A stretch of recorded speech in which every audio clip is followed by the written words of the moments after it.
93 or 93.2 island-wide. Good evening, I'm Atik Rumi, bringing you your Gold FM News Roundup.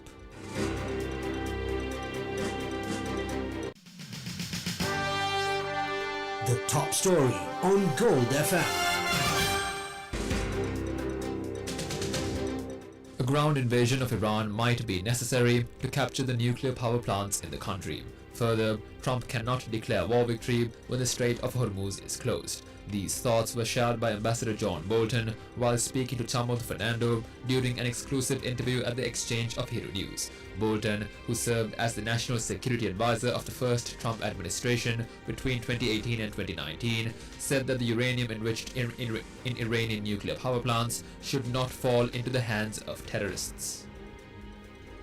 His boots on the ground, outlandish thought, or a real possibility? Well, I can't speak for what Trump may try and do. I don't think there's a need to take Karg Island, the main Iranian lift facility, to move oil onto these tankers. I think you can block the Strait of Hormuz to make sure no Iranian oil leaves. There could well be a need for boots on the ground to secure the nuclear facilities, the key nuclear facilities at Natanz and Esfahan and Fordo, because the nuclear threat is the gravest, and we don't want that enriched uranium or centrifuges or other material or information relating to the nuclear program to fall into the wrong hands, into terrorist hands or into the hands of another rogue state that wants a nuclear weapon. Bolton said he was surprised by the US president's decision to attack Iran for the purpose of regime change. Were you in those conversations before the US launching an attack towards Iran? Were you even a part of those conversations? In his first term, when I worked for him, he was against regime change in Iran. And I can't explain what changed his mind, but I hope he's thought through all the implications, all the questions that need to be answered to make this a successful operation.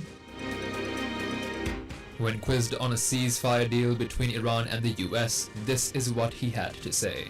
Is a deal likely, and or would Iran just keep going until all hostilities cease? Well, I'd be very surprised if there's a ceasefire agreement anytime soon. I think the regime believes it simply has to survive before Trump's attention span wanders, and I think that's one reason why it's important that we're helping the opposition inside Iran. I don't detect any sign that we are. It would be a big mistake if we're not.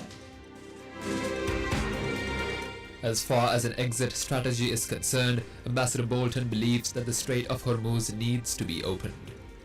Ambassador Bolton, my final question for you. Do you actually think that there is an exit strategy from President Trump? Or is an exit strategy even possible the way things are going? Well, he always has an exit strategy by simply declaring victory. I don't think he can do that with the Strait of Hormuz closed, but if it were to open, I could see that. The strategy should have been thought out in advance. You don't think up your strategy on the 27th day of the war. That's clear. And if the objective was regime change, it should have been planned out thoroughly, because you don't want a wounded regime in Tehran that will simply rebuild back to the same level of threat that it was a month ago, which would mean this whole effort had been wasted. That would be a real tragedy.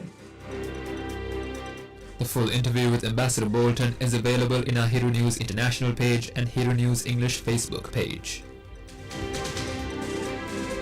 Meanwhile, the Islamic Revolutionary Guard Corps claims it turned back 3 container ships attempting to transit the Strait of Hormuz. The IRGC declares the strait closed to all vessels traveling to or from nations supporting the US and Israel.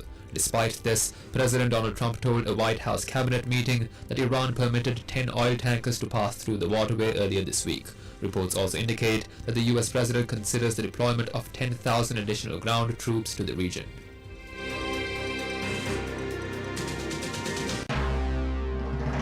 This is the local news on Gold FM. A critical shipment of 38,000 metric tons of fuel will arrive in Colombo tomorrow, following high-level diplomatic interventions between New Delhi and Sri Lanka. The delivery, consisting of 20,000 tons of diesel and 18,000 tons of petrol, follows a telephone conversation on the 24th of March between Prime Minister Modi and President Anurukumar Dissanayake. Lanka IOC originally sourced supplies from the Middle East and Singapore, but contractors invoked force majeure due to vessel shortages and conflict-related disruptions. In response to an urgent request for rescue supplies, the Indian government utilized the Indian Oil Oil Corporation to ensure energy continuity for the island nation. This intervention follows additional coordination between Foreign Ministers Dr. S. Jaishankar and Vijay Herath earlier this week. Farmers across several regions report significant delays in receiving essential fertilizers despite official assurances of adequate national stocks. As harvesting for the Maha season concludes, cultivators preparing for the upcoming Yalla season next month claim that agrarian service centers remain empty of required supplies. In response to these concerns, Director General of Agriculture Dr. Tushar Wickramarachchi states that the country possesses sufficient fertilizer for all cultivation requirements. The Supreme Court ruled that former Health Minister Keheliya Rambukwella and several officials violated fundamental rights during a 2022 procurement of medical supplies. The court orders Rambukwella to pay 75 million rupees of his personal funds to the state as compensation for bypasses in the procurement process under an Indian credit line involving an unregistered company. Further financial penalties include 50 million rupees each from former Health Secretary Janaka Chandragupta and former National Medicines Regulatory Authority Chairman Professor S.D. Jayaratne. Additionally, the former CEO of NMRA, Dr. Vijit Gunasekara, and the former Director of the Medical Supplies Division, Dr. Thusita Sudarshanam, must provide a further 50 million rupees to the state. This judgment follows the fundamental rights petition filed by Transparency International Sri Lanka and other parties, with the verdict delivered by a three-judge bench led by Justice Preeti Padman Surasena.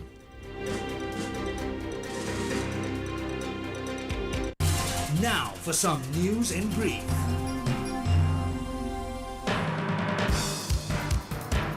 The Department of Meteorology said that the heat index, the temperature felt on the human body, is likely to increase up to caution level at some places in western, Sabaragamuan, southern, eastern, northwestern, northern and north central provinces, as well as in the Monaragala district.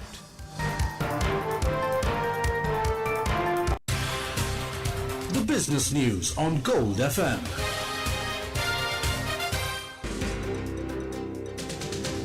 The all-share price index of the Colombo Stock Exchange declined 44.21 to close at 21,375.73 points. The S&P SL 20 index also declined 35.53 points to close at 5,999.99 points. Total market turnover was 2.6 billion rupees.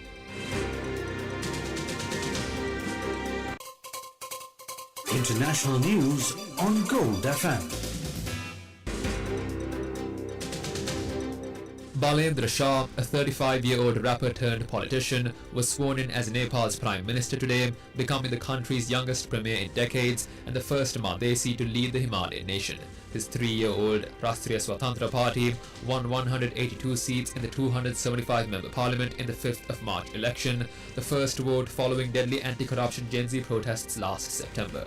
Shah named a lean 14-member cabinet, appointing Harvard-educated economist Swarnim Wagle as finance minister, in keeping with his campaign promise to cut state expenses.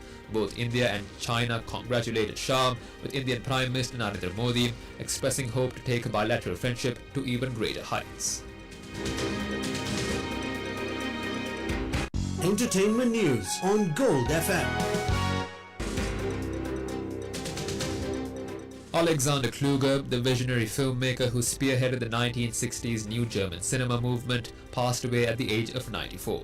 The Golden Lion winner transitioned from a career in law to film under the mentorship of social philosopher Theodor Adorno and director Fritz Lang.